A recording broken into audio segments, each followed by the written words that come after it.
요한계시록 오늘 14번째 시간입니다. 오늘 14번째.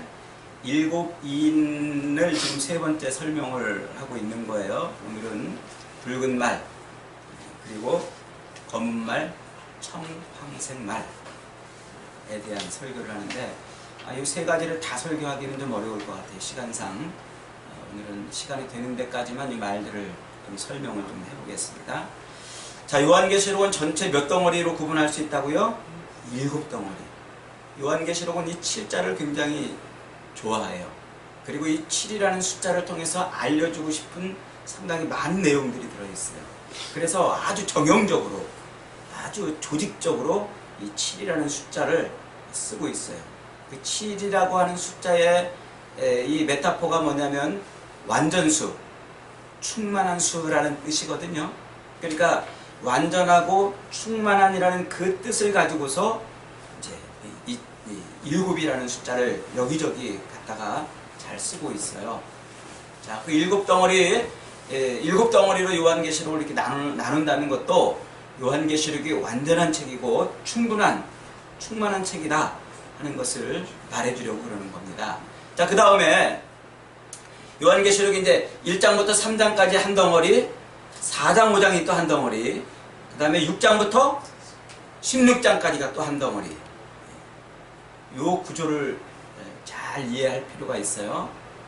그래서 6장부터 16장까지 이 전체가 한 덩어리인데, 이게 본론격이에요, 본론. 나머지는 이제 앞에는 서론격이고, 6장부터 16장까지 내용이 가장 중요합니다. 그리고 이제 이 뒤로 가면은 이제 이 바벨론으로 대표되는 세상 권력과 권세자들, 물론 그 세상 권력과 권세자들을 움직이는 악한 영, 사탄이 있습니다만, 그 악한 영과 그 다음에 그 바벨론이 어떻게 멸망할 것인지를 설명하는 한 덩어리가 있고, 그 다음에 그와 대비돼 가지고 교회가 어떻게 승리할 것인가, 교회의 승리는 어떻게 이루어지는가 하는 게 또 한 덩어리가 또 됩니다. 그 다음에 나머지는 이제 중간에 21장 이하에서 결론을 22장까지 이어주고 있어요. 그렇게 전체 7덩어리로 이제 구분이 되는데, 자, 이 6장부터 16장까지 여기가 언제 일어나는 사건이라고 그랬어요? 6장부터 16장까지는 말세에 일어나는 일이에요. 말세. 그래서 이 말세라는 말을 잘 이해할 필요가 있어요. 말세는 언제부터 언제까지라고요? 예수님의 초림. 예수님이 이 땅에 십자가에서 이 베들레헴의 이 땅에 태어나는 그 순간, 즉 그리스도가 육신을 입고 세상에 개입하는 일이에요. 세상에 개입하는, 직접 이 땅에 오셔서 육신을 입고 세상에 들어오시는 성육신. 그래서 그것을 세상에 개입하는 사건으로 보는 거라고 그랬죠. 그 초림부터 다시 오실 재림의 날까지, 그 재림의 날은 이제 우리가 마지막 날 혹은 종말 이렇게 말해요. 그래서 요 때를 말세라고 이렇게 표현해요. 말세.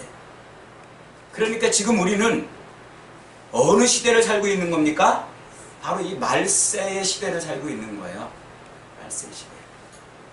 그래서 이 6장부터 16장까지에 있는 이 여러 가지 사건들이 막 벌어지고 하나님의 재앙과 심판이 일어나는 그런 일들이 이 말세에 다 일어나는데, 그 말세가 바로 그런 의미를 담고 있어요.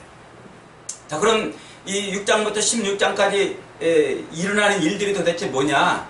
그게 7 인을 떼는 일과, 그리고 7 나팔이 울려 퍼질 때 세상에 재앙이 쏟아지는 일과, 그 다음에 7 대접이 엎어질 때 세상에 또 재앙이 쏟아지는, 그러니까 한마디로 세상에 지금 하나님의 어마어마한 심판의 재앙이 쏟아지고 있다는 거예요. 이 말세의 기간 동안에. 말세 기간.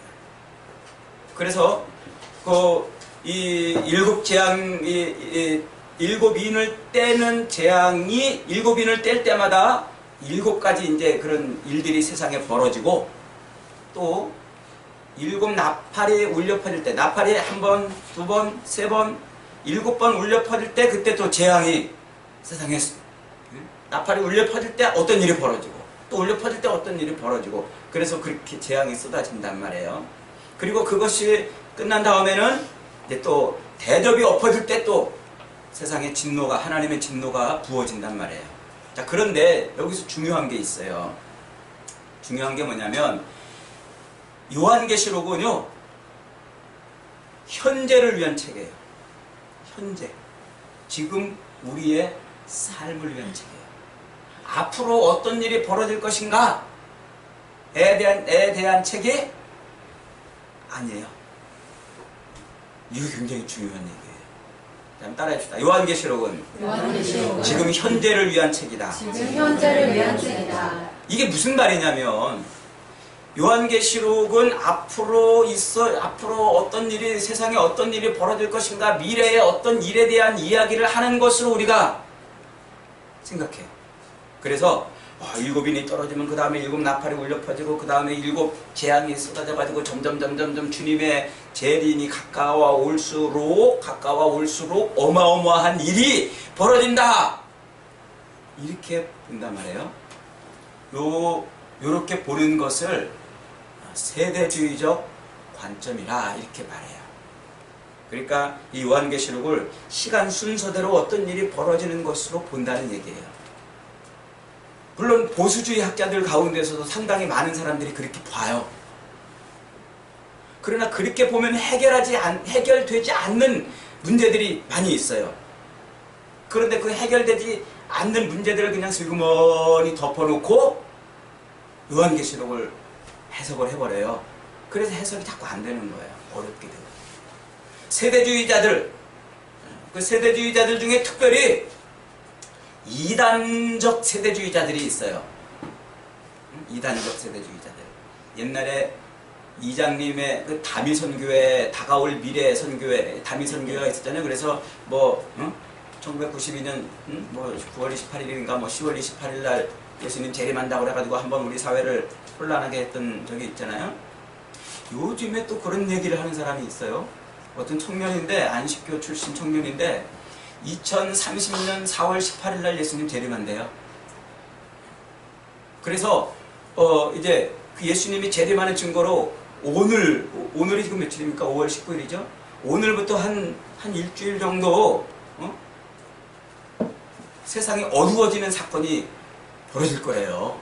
깜깜해지는 사건이. 그걸 보면 진짜 그럴 것이다, 이렇게 하는데, 이런 거 다 뻥이에요, 뻥. 그런 거 귀에 솔깃하면 안 됩니다.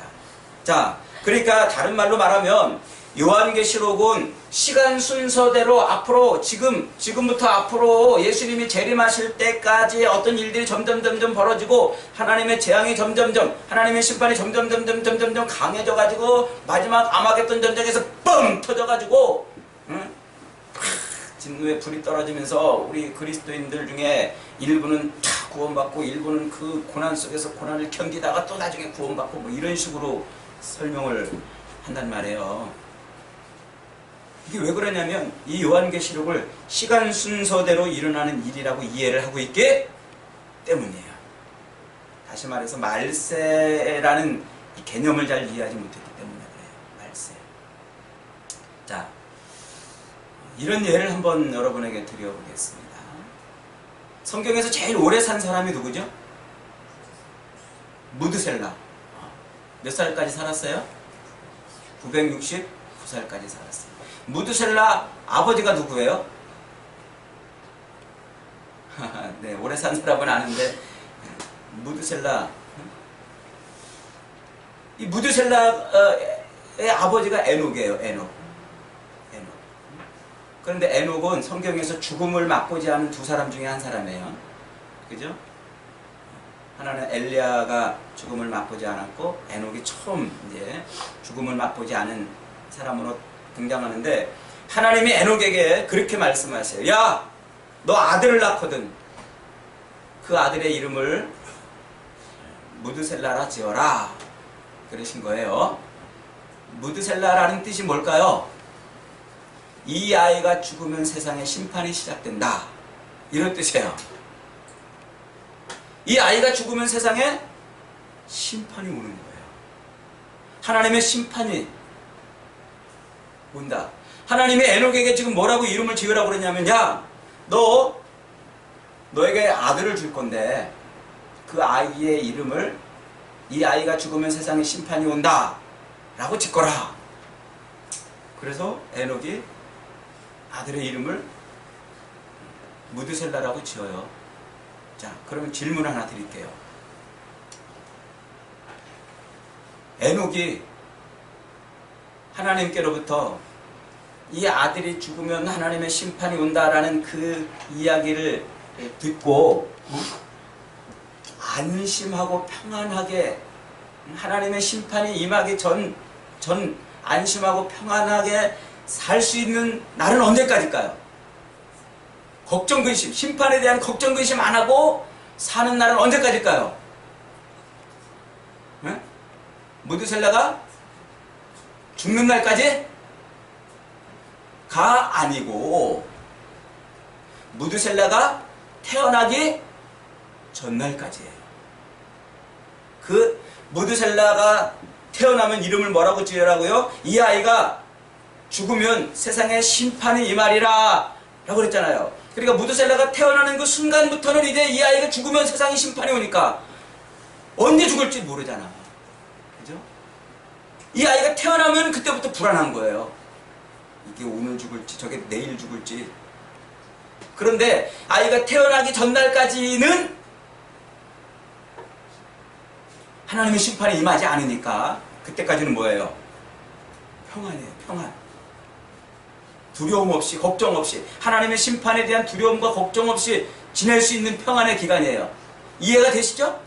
그런데 아이가 딱 태어나는 그 순간부터는 이 아이가 언제 죽을지 모르니까 969살까지 살지 아니면 5살만 살고 죽을지 아니면 1살만 살고 죽을지 모르잖아요.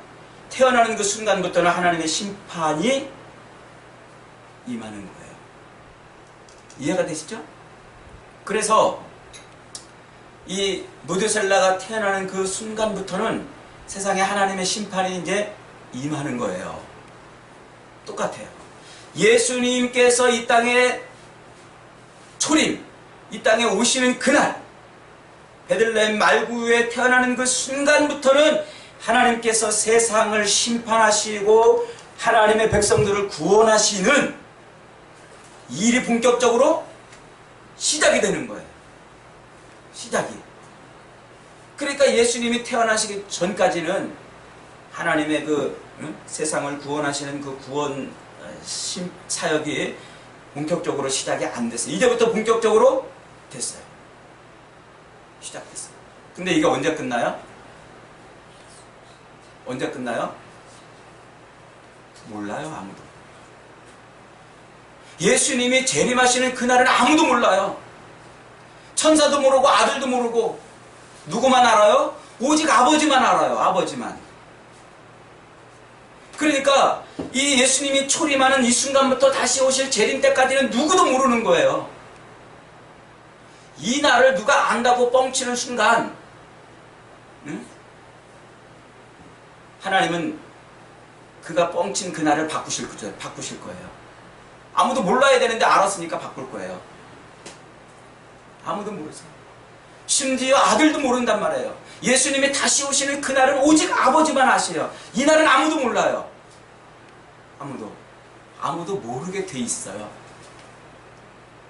그렇다면 이 6장부터 16장까지 하나님께서 이제 세상을 심판하시는 이제 이 심판에, 다시 말하면 심판은 반대면에는 뭐가 있다고 그랬어요? 구원이 있다고 했잖아요. 하나님의 심판은 반대편에 구원이 있다고 그랬잖아요. 그러니까 다시 말해서 예수님의 초림부터 다시 오실 재림의 때까지는 하나님의 심판임과 동시에 뒤집으면 하나님의 구원이란 말이에요.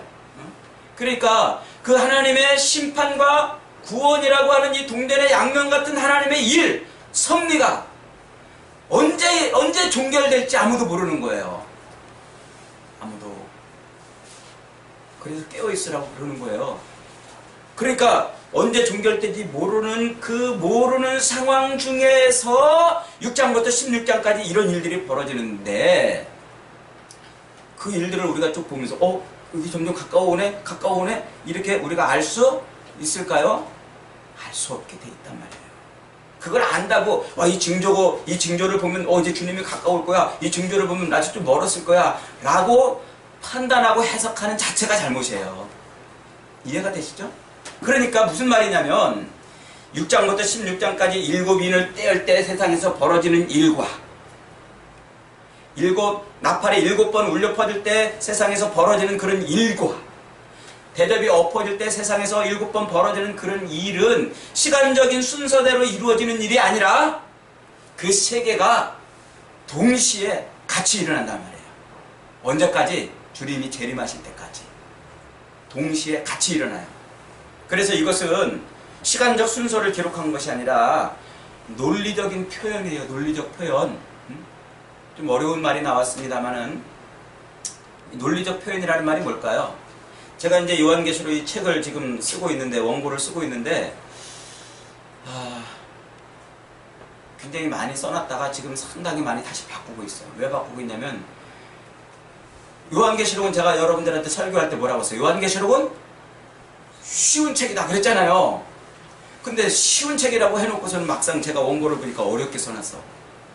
이걸 여러분들이 읽을 때 이해를 할 수 있겠나? 무슨 박사학위 논문 쓰듯 그렇게 써놨단 말이에요. 그러니까 쉬운 책이라고 설명해놓고서는 요한계시록보다 더 어렵게 설명을 하면 그게 쉬운 책이 되겠냐 말이에요. 그런 고민에 빠져가지고 용어들을 쉽게 하고 용어들도 쉽게 하고 이 그림도 놓고 구조적으로 한눈에 그냥 딱 들어오도록 지금 만들고 있단 말이에요. 자, 이 논리적이라는 말, 이 말이 이런 거예요. 우리 이제 초등학교 때 이제 제가 초등학교 다닐 때는 한 반에 한 70명이 보글보글이고 있었어요. 그러면요 선생님이 그 애들 1번부터 70번까지 이름을 출석부를 부르는데도 한참 걸렸어요. 초등학교 수업 시간이 그 30분인가 35분인가 밖에 안 돼요. 40분인가요? 근데 그 중에서 1번부터 이름을 쫙 70명을 부르는데 10분이 소요돼요. 수업 시간이 얼마 안 되잖아요. 근데 할 수 없어요. 그렇게 1번부터 70번까지 불러야 돼. 왜냐하면 그렇게 체크를 해야 되니까. 그런데 1번부터 70번까지 그렇게 번호를 매겨놨다고 해서 그 사람이 1번은 위대한 사람이고 저 70번 애는 못난 애일까요? 앞에 번호 애들은 잘나고 똑똑하고 훌륭한 애들이라서 앞에 번호에 있고 저 뒤에는 못나고 부족하고 이래서 저 뒷번호 줬을까요?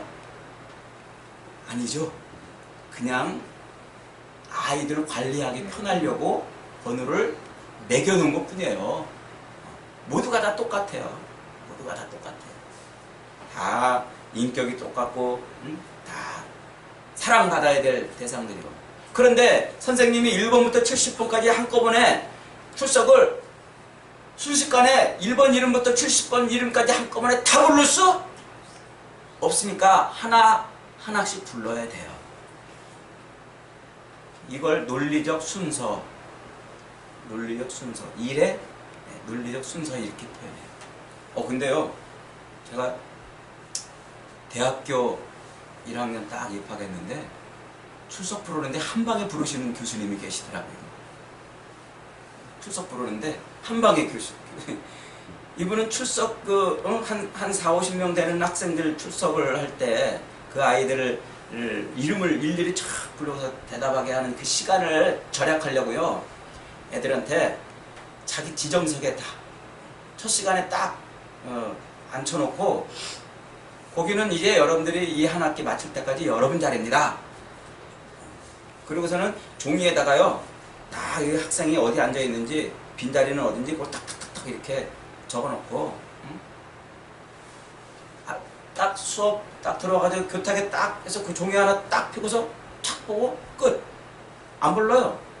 그거 보고 딱 보고 끝. 그 자리에 걔가 있나 그것만 딱 보고 끝. 이렇게 한 번에 그냥 부르더라고요. 교수님이 참 머리를 잘 쓴 거죠. 지금 논리적이라는 단어를 설명하고 있는 중이에요. 그러니까 6장부터 16장까지 7인을 뗄 때 벌어지는 일과 7 나팔이 울려 퍼질 때 벌어지는 일, 7 대접이 엎어질 때 세상에서 벌어지는 그 일들은 순서적으로 일어나는 일이 아니고 한꺼번에 말세, 예수님의 초림부터 재림 때까지 그 기간에, 전 기간에 동시에 일어나는 일이란 말이에요. 그 동시에 일어나는 일을 우리에게 알기 쉽게 설명하려고 풀어서 설명해냈단 말이에요. 이게 논리적 표현이라 이렇게 지금 말하는 거예요. 이해가 되셨죠? 논리적 표현. 자, 그래서 이제 인과 나팔과 대접의 이 재앙이 연결되어 있고 하나로 되어 있어요. 하나로. 이 말세 기간 동안에 일어나는 일이에요. 예수님이 언제 오신다고요? 언제 오신다고요? 모른다는 말이에요. 모른다는 말이에요. 아버지만 아셔요. 내일 오실지도 몰라요. 오늘 밤에 오실지도 몰라요. 그러니까 아직 그 6번째 나팔 안 울렸는데요? 아직 3번째 대접 안 뒤집어졌는데요? 이렇게 말할 수 없어요. 무슨 말인지 아시죠? 이건 말세에 한꺼번에 동시에 다 일어나는 일이에요. 그거를 우리가 알기 쉽고 이해하기 쉽게 논리적으로 지금 표현해낸 거예요. 자, 오늘 6장 다시 한번 넘어갑니다. 제가 이제 계시록 설교할 때 앞에서 한 내용을 또 반복하고 앞에서 한 내용을 또 반복하고 앞에서 한 내용이 또 다시 등장하기도 해요. 그런데 그거를 이렇게 들을 때 목사님 앞에서 한 걸 또 하시네? 이렇게 듣지 마시고 반복 학습이에요. 지금 반복하면서 관점을 지금 다르게 설명하고 있어요. 여러 가지 이야기를 다르게 풀어가고 있단 말이에요. 예를 들면 여러분 축구 경기에서 골 한 골 딱 집어넣으면은 뒤에서 찍은 것만 보여주지 않잖아요. 옆에서 찍은 것도 보여주고 위에서 찍은 것도 보여주고 다양한 각도에서 찍은 그 장면을 보여주잖아요. 계시록이 그런 식으로 설명해요. 반복적으로 설명하는데 관점을 달리해서 설명한단 말이에요. 카메라 각도를 달리해가지고 같은 내용을 카메라 각도를 달리해가지고 이렇게 설명하고 저렇게 설명하고 그래요. 그래서 저도 그런 기법으로 설교를 하고 있는 거예요. 그러니까 앞에서 들었던 얘기를 또 들을 수도 있어요. 그런데 그렇게 말할 때 관점이 좀 이제 그 주안점이 좀 달라지고 있다는 것을 이해하시면 되겠어요. 자, 오늘 6장. 지난주에 제가 그 설교를 하고서 제 영상을 이제 이렇게 제가 유튜브에 올려놨더니 어떤 분이 저한테 연락을 했어요. 왜냐하면 목사님은 전혀 다르게 해석을 하시네요. 좀 받아들이기가 좀 어렵네요. 뭐가 이해가 안 되냐 그랬더니 흰 말을 지난주에 2절에 내가 보니 흰 말이 있는데 그 탄자가 활을 가졌고 면류관을 받고 나아가서 이기고 또 이기려고 하더라. 그때 그 흰 말 탄자가 누구냐 그거 가지고 막 설교를 했잖아요. 근데 저도 모르게 영상을 보니까 상당히 막 열을 올리고서 설교를 했더라고요. 근데 제가 이제 표현상 좀 이렇게 잘못 표현한 부분이 있어서 좀 정정합니다. 지난주에 제가 표현할 때 그 흰 말탄자를 보수주의자들은 예수 그리스도로 보고 세대주의자들은 적그리스도로 봅니다. 이렇게 표현했잖아요. 근데 이 표현이 좀 부족했어요. 보수주의자들 중에서도 일부는 예수님으로 보고 일부는 적그리스도로 봐요. 세대주의자들 중에서도 일부는 예수님으로 보고 일부는 적그리스도로 봐요. 이게 정확한 표현이에요. 그러니까 똑같은 흰말탄자를 보수주의건 세대주의건 어떤 사람들은 예수님으로 보고 어떤 사람들은 적그리스도로 본단 말이에요. 그런데 저는 이 흰말탄자를 뭘로 봤어요? 누구라고 봤어요? 성도라고 봤단 말이에요.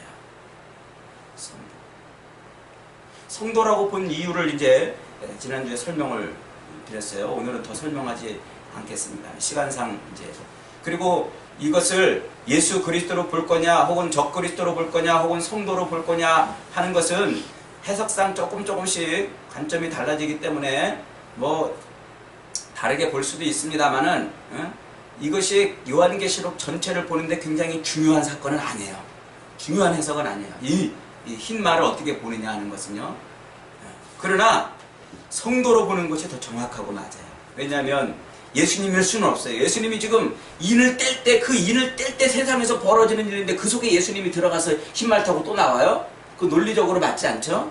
그 다음에 적그리스도라고 이 흰색 입고 예수님처럼 흉내내는 흉내쟁이 적그리스도라고 이렇게 이제 표현하는데 그 적그리스도라고 표현하면 뒤에 가면 또 적그리스도의 모습이 더 리얼하게 다르게 표현되고 있어요. 그리고 면류관을 썼다고 그랬잖아요. 이 면류관을 썼다고 그랬는데 예수님이 쓴 면류관은 왕관이란 말이에요. 그런데 이 흰말 탄 자가 쓴 면류관은 스테파노스 이 화관이란 말이에요. 화관 경기에서 이겼을 때 주는 화관.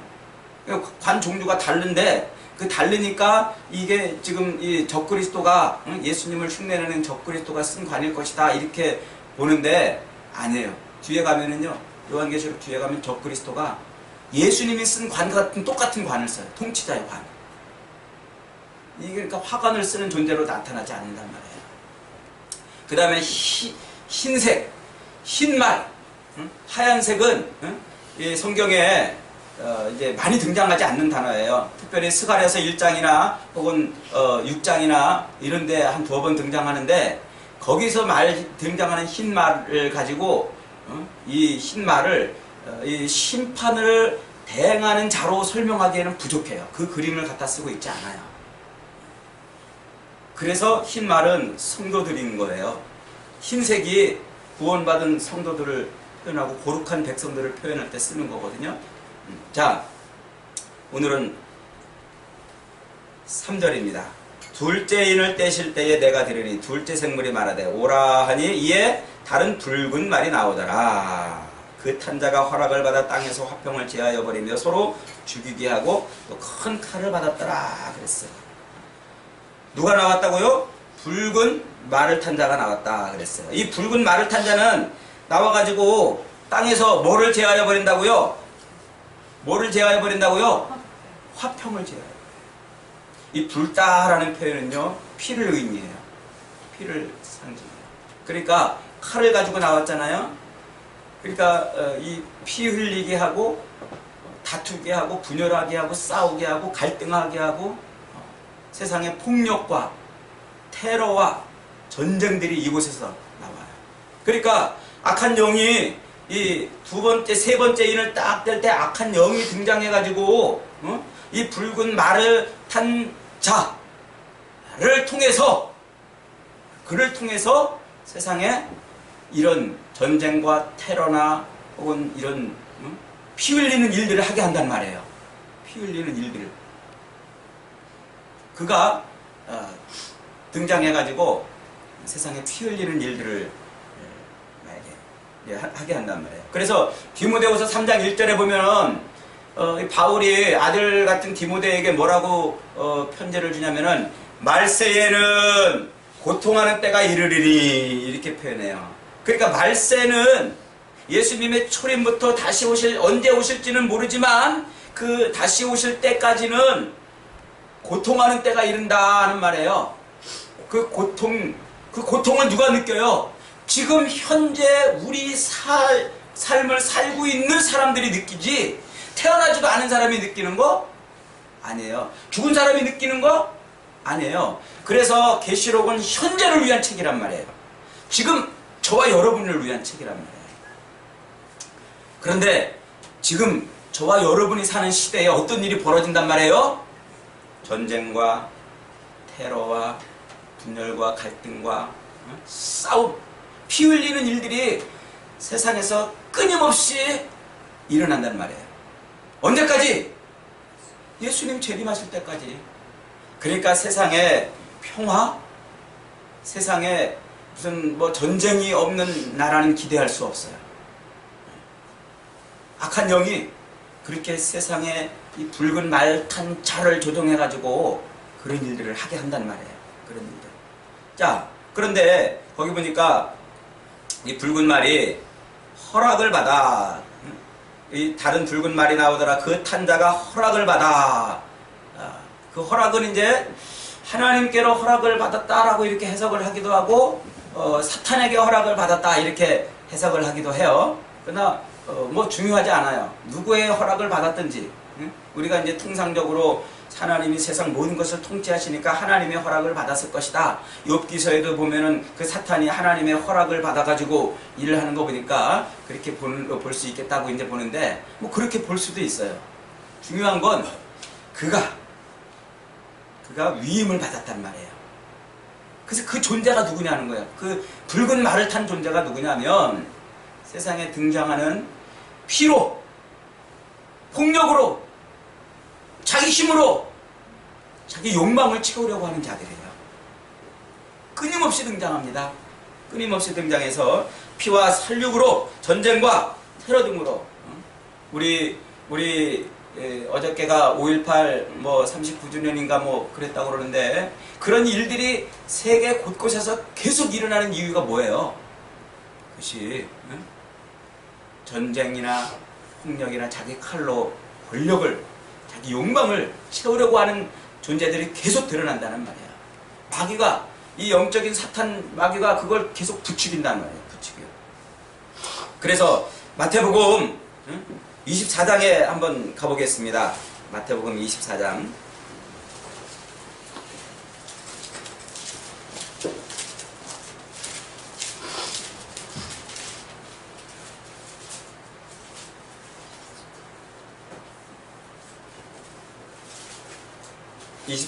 찾으셨나요? 3절부터 8절까지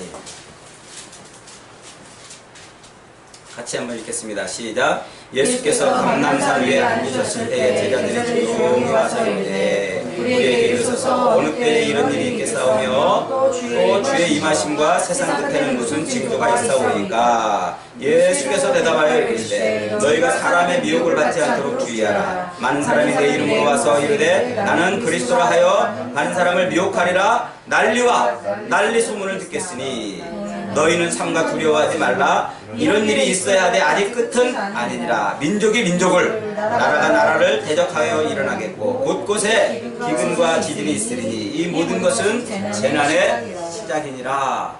종말, 예수 그리스도의 그 종말로 완성이 될 하나님의 심판과 하나님의 구원이 이런 일들을 보면서 이루어지는 거예요. 그러니까 오늘 이 시대는 지금 이 말세, 저와 여러분이 살고 있는 이 시대에는 붉은 말이 설치고 있는 때예요. 붉은 말 탄자가 지금 설치고 있는 때란 말이에요. 그래서 지금도 곳곳에서, 지구촌 곳곳에서 피 흘림이 있고 폭력이 있고 전쟁이 있고 싸움이 있고 다툼이 있고, 그것이 이 붉은 말 탄자가 그저 세상 정치적인 일들만 관할하는 것은 절대 아니에요. 우리가 알아야 될 게 그거예요. 마태복음 10장으로 한번 다시 가보겠어요. 예수님께서 마지막 때에 대한 이야기를 몇 번 해주셨는데 그 그림들을 지금 갖다가 요한계시록에 쓰고 있어요. 마태복음 10장 34절부터 39절까지 같이 한번 읽겠습니다. 시작. 내가 세상에 화평을 주러 온 줄로 생각하지 말라. 화평이 아니요 검을 주러 왔노라. 내가 온 것은 사람이 그 아버지와 딸이 그 어머니와 며느리가 시어머니와 불화하게 하매니 사람의 원수가 자기 집안 식구리라. 아버지나 어머니를 나보다 더 사랑하는 자는 내게 합당하지 아니하고 아들이나 딸을 나보다 더 사랑하는 자도 내게 합당하지 아니하니며 또 자기 십자가를 지고 나를 따르지 않는 자도 내게 합당하지 아니하니라. 자기 목숨을 얻는 자는 잃을 것이요 나를 위하여 자기 목숨을 잃는 자는. 예수님이 세상에 뭐를 주러 오셨다고요? 화평이 아니고 검을 주러 왔다 그랬어요. 그런데 그 검은, 그때 그 검은 붉은 말탄자가 받은 그 칼이 아니고 검은 말씀이에요. 말씀, 진리의 말씀, 구원의 말씀. 예수 그리스도께서 이 땅에 오셔서 그 복음의 말씀을 세상에 외치는 거예요. 그 복음이 딱 들어오면 세상은 갈등해요. 분열하고 다투고 싸워요. 특히 어떤 갈등이 일어나냐면 세대 간의 갈등이 일어나요. 아버지와 아들이. 어머니와 딸이, 며느리와 시어머니가. 왜 아버지와 엄마가 다툰다고 안 하고, 아들과 딸이 다툰다고 안 하고, 왜 이 세대 간의 갈등을 이렇게 표현하고 아버지와 아들, 엄마와 딸, 시어머니와 며느리가 다툰다고 그랬을까요?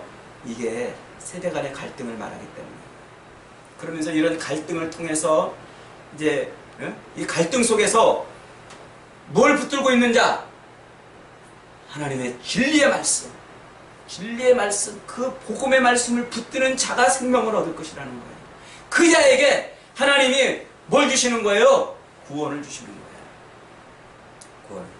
자, 요한복음 14장으로 넘어갑니다. 요한복음 14장.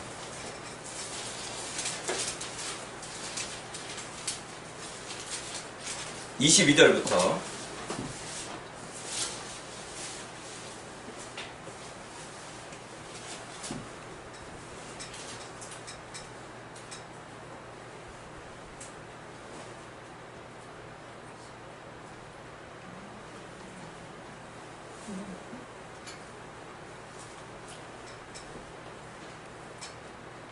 자, 25절부터 27절까지 같이 한번 읽겠습니다. 요한복음 14장 25절부터 시작. 내가 아직 너희와 함께 있어서 이 말을 너희에게 할 거니와 보혜사 곧 아버지께서 내 이름으로 보내실 성령 그가 너희에게 모든 것을 가르치고 너희에게 말한 모든 것을 생각나게 하리라. 평안을 너희에게 끼치노니 곧 나의 평안을 너희에게 주노라. 내가 너희에게 주는 것은 세상이 주는 것과 같지 아니하니 너희 마음을 근심하지 말고 두려워하지도 말라.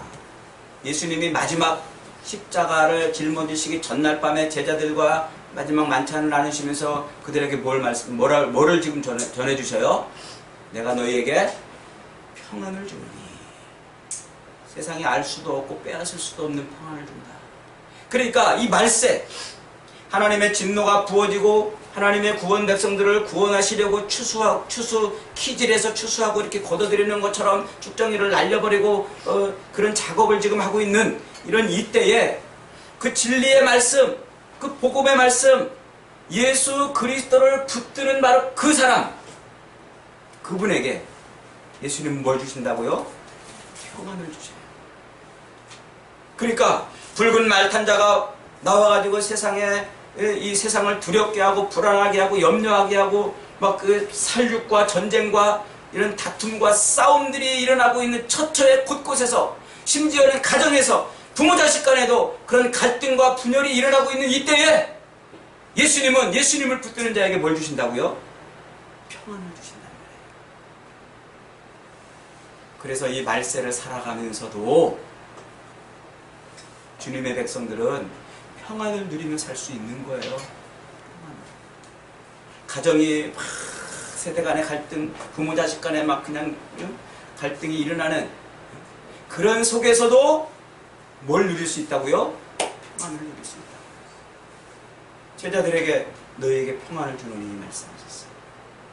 그리고 십자가에 달려 죽으셨다가 부활하신 다음에 부활하신 예수님께서 제자들에게 처음으로 물은 질문이 뭐예요? 너희가 평안하느뇨? 그 평안을 빼앗기지 않았느냐고 묻는 거예요. 여러분, 우리가 예수를 믿는다는 것은 그 평안을 잃어버리지 않는 거예요. 그 평안을 빼앗기지 않는 거예요. 예수를 믿는 사람들은요, 세상의 그 어떤 난리와 소문과 어떤 다툼과 분열과 갈등과 어떤 싸움 속에서도 뭐를 뺏기지 않는 거예요? 평안을 뺏기지 않는 거예요. 뺏기지 않을 수밖에 없다고 계시록은 말하고 싶은 거예요. 여러분 지금 어떻습니까? 얼마나 불안해요? 뒤에 가면은 검은 말도 나오고 청황색 말도 나와요. 그런 게 뭐냐면 이제 경제적인, 물질적인 것, 또 여러 가지 기근과 또 여러 가지 전염병이나 재해나 혹은 적그리스도가 나타나가지고 우리를 막 힘들게 할 때 그런 속에서 우리의 평안을 빼앗기지 않을 수 있는 그런 삶을 살 수 있느냐고 물어보고 있는 겁니다.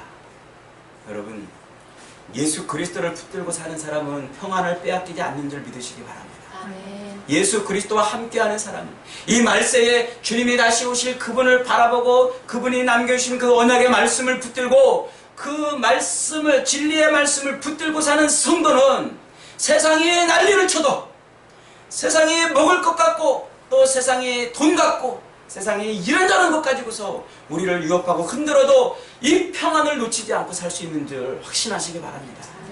그리스도 예수 안에서 날마다 평안의 삶을 살 수 있기를 주님의 이름으로 축원합니다. 아멘.